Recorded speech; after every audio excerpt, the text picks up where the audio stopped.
Capítulo 1. Los comienzos. Qué raro que no me dijeran que el cerebro puede albergar en una diminuta célula de marfil el cielo de Dios o el infierno. Oscar Wilde. Lo invito a producir un pensamiento, uno solo, cualquiera, ya sea que su pensamiento se relacione con un sentimiento de enojo, tristeza, inspiración, dicha o incluso deseo sexual. Usted ha cambiado su cuerpo, usted se cambió a sí mismo. Todos los pensamientos, sin importar si dicen no puedo, puedo, no soy suficientemente bueno o te amo, tienen efectos mensurables similares. Mientras está sentado muy cómodo leyendo esta página sin mover ni un dedo, tenga presente que su cuerpo está experimentando una gran cantidad de cambios dinámicos. ¿Sabía que impulsados por su último pensamiento, de repente sus páncreas, sus glándulas suprarrenales ya están ocupados segregando un puñado de nuevas hormonas? Como una súbita tormenta eléctrica, distintas zonas de su cerebro se vieron invadidas por una creciente corriente eléctrica, liberando una turba de neuroquímicos que son numerosos para nombrarlos. Su vaso y su timo le enviaron un correo electrónico masivo al sistema inmune para efectuar algunas modificaciones. Empezaron a fluir varios jugos gástricos diferentes. Su hígado comenzó a procesar las enzimas que no estaban presentes algunos minutos antes. El ritmo cardíaco varió, los pulmones alteraron su volumen de entrada y salida de aire y el flujo sanguíneo hacia los vasos capilares en manos y pies se modificó. Todo eso a partir de un solo pensamiento. Usted es así de poderoso. Sin embargo, ¿cómo es capaz de realizar todas estas acciones? Todos podemos comprender desde el punto de vista intelectual que el cerebro es capaz de manejar y regular muchas funciones diversas en todo el cuerpo. Pero, ¿qué grado de responsabilidad tenemos nosotros por el trabajo que realiza nuestro cerebro como presidente ejecutivo del cuerpo? Nos guste o no, una vez que se produce un pensamiento en el cerebro, el resto es historia. Todas las reacciones corporales que ocurren a partir de nuestro pensamiento intencional o del no intencional se despliegan detrás de las escenas de nuestra conciencia. Cuando lo consideramos detenidamente, es sorprendente darnos cuenta de cuán influyentes y extensos pueden ser los efectos de uno o dos pensamientos, conscientes o inconscientes. Por ejemplo, es posible que los pensamientos aparentemente inconscientes que corren por nuestra mente de manera cotidiana y repetida creen una cascada de reacciones químicas que produzcan no solo que sentimos, sino cómo nos sentimos. Podemos acertar que los efectos a largo plazo de nuestra manera de pensar habitual puedan ser la causa de nuestro cuerpo pase a un estado de desequilibrio o de lo denominamos enfermedad. Es probable que momento a momento enfrentemos a nuestro cuerpo para que se enferme y por medio de pensamientos y reacciones repetidos. Y si no solo con pensar provocáramos que nuestra química interna se saliera tan a menudo del rango de lo normal, que el sistema de autorregulación del cuerpo al final debiese redefinir estos estados anormales como normales o habituales. Es un proceso sutil, pero tal vez nunca le hayamos prestado demasiada atención hasta ahora. Ese es mi deseo, que este libro le ofrezca algunas sugerencias para manejar su propio universo interno. Dado que estamos tratando el tema de la atención, ahora quiero que se detenga un momento, que esté atento y escuche. ¿Puede oír el zumbido del refrigerador? ¿El sonido de un auto que pasa por su casa? ¿Un ladrido distante? ¿Y qué hay de la resonancia del latido de su propio corazón? Con solo cambiar la dirección de su atención en esos momentos, provocó una oleada de energía y flujo de voltaje de electricidad en millones de células cerebrales muy dentro de su cabeza. Al decidir modificar su atención, cambió su cerebro, no solo de la manera en que trabajaba su cerebro hace unos instantes, sino que cambió cómo funcionará en el próximo instante y posiblemente por el resto de su vida. Mientras volvía su atención a las palabras de esta página, usted alteró el flujo sanguíneo en diversas partes de su cuerpo, de su cerebro. También desencadenó una cascada de impulsos que trazaron nuevas rutas y modificaron corrientes eléctricas hacia distintas zonas cerebrales. A nivel microscópico, una multitud de células nerviosas se confabularon químicamente para tomarse de las manos y comunicarse a fin de establecer entre sí relaciones más fuertes y duraderas. A causa del cambio en su atención, la brillante red tridimensional de intrincado tejido neurológico que es su cerebro dispara nuevas combinaciones y secuencias. Usted lo hizo aplicando su libre albedrío variando el foco de su atención, usted cambió su mente en un sentido bastante literal. Como seres humanos poseemos la capacidad natural de centrar nuestra conciencia en cualquier cosa. Como veremos, cómo y dónde ponemos nuestra atención, sobre qué la ponemos y por cuánto tiempo. Es lo que en definitiva nos define desde un punto de vista neurológico. Si nuestra conciencia tiene semejante capacidad de moverse, ¿por qué nos cuenta tanto mantenerlos la atención en pensamientos que pueden sernos útiles? Ahora mismo, mientras sigue concentrándose y leyendo esas páginas, tal vez haya olvidado el dolor de espalda, del desacuerdo que tuvo con su jefe esta mañana e incluso si es hombre o mujer. Es donde ponemos nuestra atención y en qué ponemos nuestra atención, lo que traza el curso mismo de nuestro estado de ser. Por ejemplo, en cualquier momento dado podemos pensar en un recuerdo amargo de nuestro pasado, que solo está tatuado en los pliegues íntimos en nuestra materia gris, y, como si fuera un acto de magia, cobra vida. También tenemos la opción de prestarle atención a futuras ansiedades y preocupaciones que no existen hasta que nuestra mente los evoca, pero para nosotros son reales. Nuestra atención hace que todo cobre vida y vuelva real lo que antes pasó inadvertido o era irreal. Créase o no, según la neurociencia, depositar nuestra atención en un dolor del cuerpo hace que el dolor exista, porque los circuitos del cerebro perciben que el dolor se activa eléctricamente. Entonces, si colocamos toda nuestra atención en otra cosa, no en el dolor, los circuitos del cerebro procesan el dolor y las sensaciones corporales pueden literalmente desactivarse. De repente, el dolor desaparece. Pero si nos detenemos a ver si el dolor se fue de veras, los circuitos cerebrales correspondientes se activan otra vez, haciéndonos sentir que volvió la molestia. Y si estos circuitos cerebrales se disparan de manera repetida, las conexiones entre ellos se fortalecen más. Así pues, al prestarle atención al dolor todos los días, nos conectamos neurológicamente para desarrollar una conciencia más aguda en la percepción del dolor, porque los circuitos cerebrales relacionados se fortalecen más. Su propia atención personal tiene todo este efecto en usted. Esta podría ser una explicación de cómo el dolor y hasta los recuerdos de nuestro pasado distante nos caracterizan. Lo que pensamos reiteradamente, y eso en lo que enfocamos nuestra atención, es aquello en lo que nos convertimos desde un punto de vista neurológico. Finalmente, la neurociencia entiende que podemos moldear y darle forma al marco neurológico que yo por medio de la atención repetida que le dedicamos a una cosa cualquiera.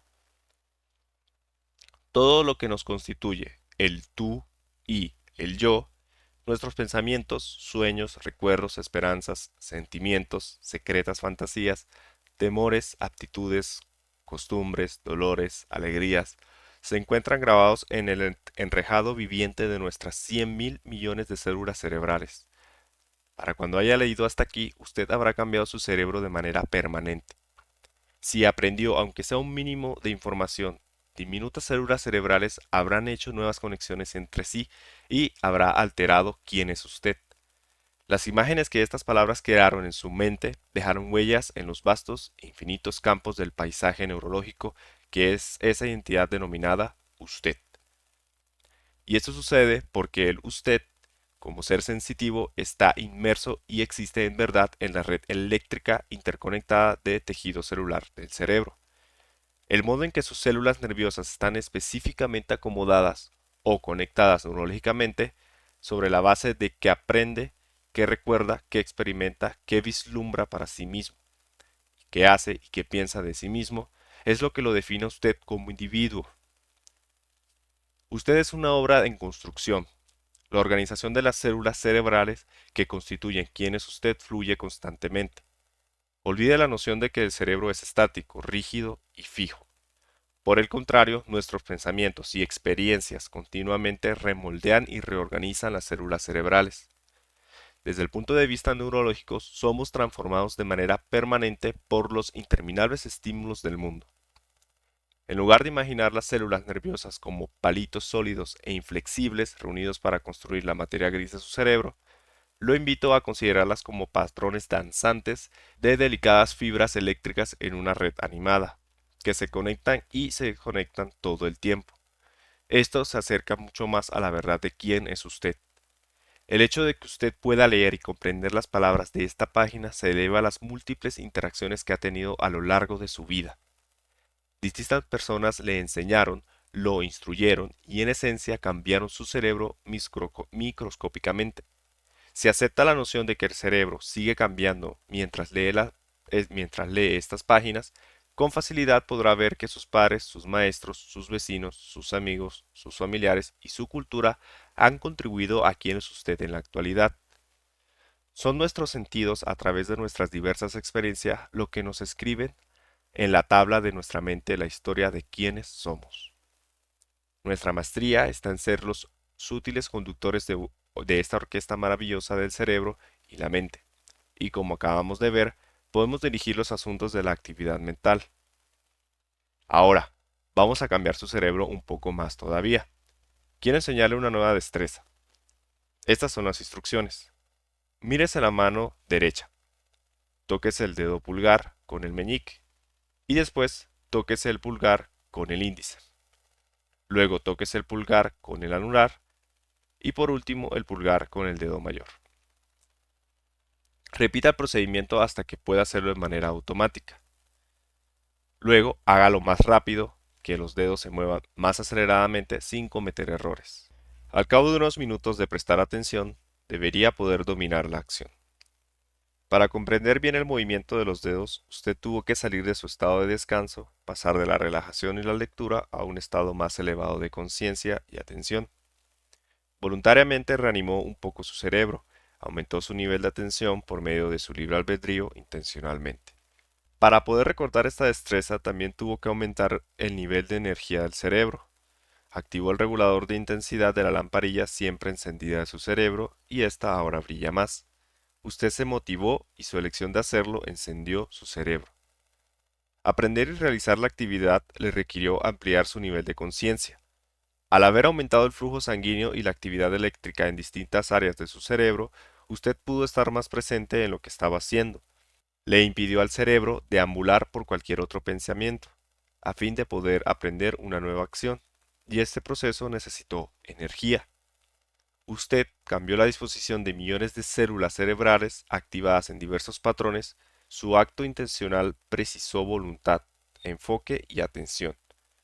El resultado final es que una vez más usted ha cambiado neurológicamente no solo por tener un pensamiento, sino también por desarrollar una acción o una nueva destreza. En un instante quiero que cierre los ojos.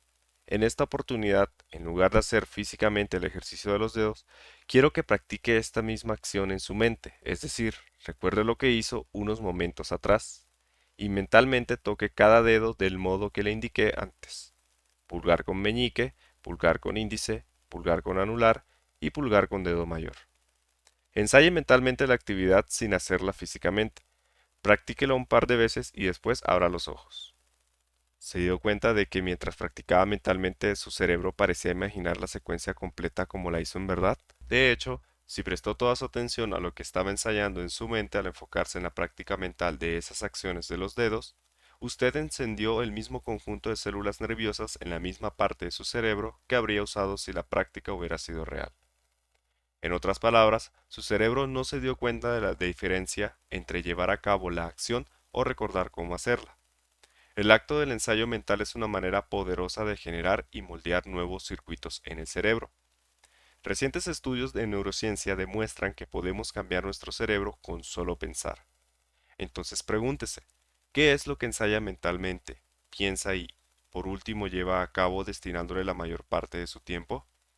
Sea que fabrique sus pensamientos y acciones de manera consciente o inconsciente, siempre está afirmando y reafirmando su yo neurológico como usted.